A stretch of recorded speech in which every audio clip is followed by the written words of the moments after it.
Hutang negara menjadi 6.000 triliun saat ini, naik hampir 4.000 triliun dalam waktu 6 tahun bekerja. Hebat pokoknya. Bayar bunganya saja kalau 5% setahun adalah 300 triliun. Untuk bayar bunganya, ngutang lagi. Top sekali lagi, top dah pokoknya. Bagaimana bayar? Lawong APBN selalu minus, untuk biaya rutin belanja negara aja minus. Piejal, sampean kelola negara dihapusi pembantu-pembantu sampean, kok ya masih dipakai gitu loh. Gak kasihan nanti pas pada nggak njabat diuyak-uyak masalah ketidakmampuan sampean semua. Kan malu. Sekarang aman karena punya ribuan buzzer yang menutupi kekurangan dengan serangan terhadap pengkritik walaupun pengkritiknya memberi solusi. Buzzer sudah berhasil membunuh karakternya para pemberi solusi lain di dalam cara cerdas bernegara. Ketika ditanya misalnya kapan pindah ibu kota ke Penajam, nanya kapan LRT jadi yang mulai mangkrak banyak, kenapa tagihan ke BUMN kami ini sering gak dibayar, mundur, bahkan mundurnya sampai tahunan. Pasti sang penanya dihujat sama buzzer, mati aja karakternya. Kita tanya lagi, kok mulai kayak oligarki ya BUMN-nya, kerja pakai uang pengusaha kecil, dibayar hanya DP, terus pas selesai pelunasannya amit-amit nggak pernah sampai terbayar, lama. Itu BUMN apa oligarki sih? Negara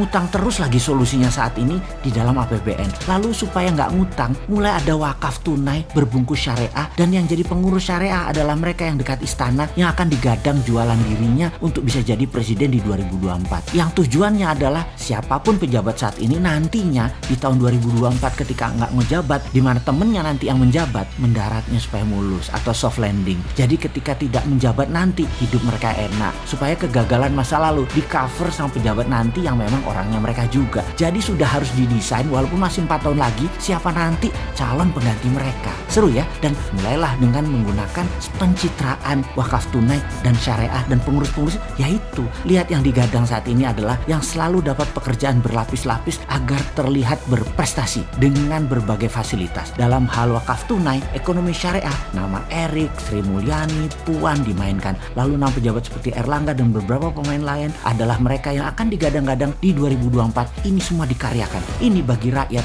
Banyak yang tanya, mau kerja untuk rakyat atau promosi dirinya? Kalau Bosman Sontoloyo memang promosi, menjual konsep bernegara yang disebut Mardigunation dan konsep ekonomi yang bernama Mardigunomic, menantang siapapun di tahun 2024 yang akan jadi pemimpin bangsa ini. Yuk duel platform bernegara. Apa Bosman Sontoloyo mau jadi presiden? Oh enggak bakal. Konsep platform yang dijual yang harus dipakai oleh siapapun yang mau jadi pemimpin dengan pola new mind. Dan menurut saya pribadi, semua yang di sekeliling pejabat sekarang dan partainya tidak memilih konsep MMT Mardigunomic yang new mind, karena mereka semua masih old mind. Tapi saya yakin rakyat pintar sadar bahwa bernegara ala 6 presiden kecuali Pak Karno sudah menggunakan kekuatan hutang dan bergantung pada negara besar serta globalis. Konsep Mardigunation adalah patriotik nasionalis. Kemungkinan besar dengan kekuatan aset sumber daya alam inilah printing money dipakai sebagai dasar membangun negara ke depannya dengan orang-orang yang new mind. Jadi nanti ke depannya masyarakat akan punya dua pilihan. Pilih gaya ekonomi dan berbangsa 6 presiden yang lalu yang old mind, atau pilih model asik patriotik nasionalis yang menjadi platform Bung Karno namun versi new mind. Tahun 2024 adalah tahun digital politik. Kuatlah kalau lewat udara Mardigunation ini. Masih 3 tahun lagi melawan pejabat sekarang, siapa yang bisa menang dalam kenyataannya? Mardigunation memprediksi ekonomi syariah, wakaf tunai, BUMNisasi, SWF versi ngutang yang sekarang digarap tidak akan membuat ekonomi terbang, bahkan tidak akan membuat Indonesia menjadi berdaulat. Bukan pesimis, bukan ngeledek, tapi karena orangnya ya dia lagi, otaknya all mind dan grand plan-nya tidak membumi. Wah, salam dah.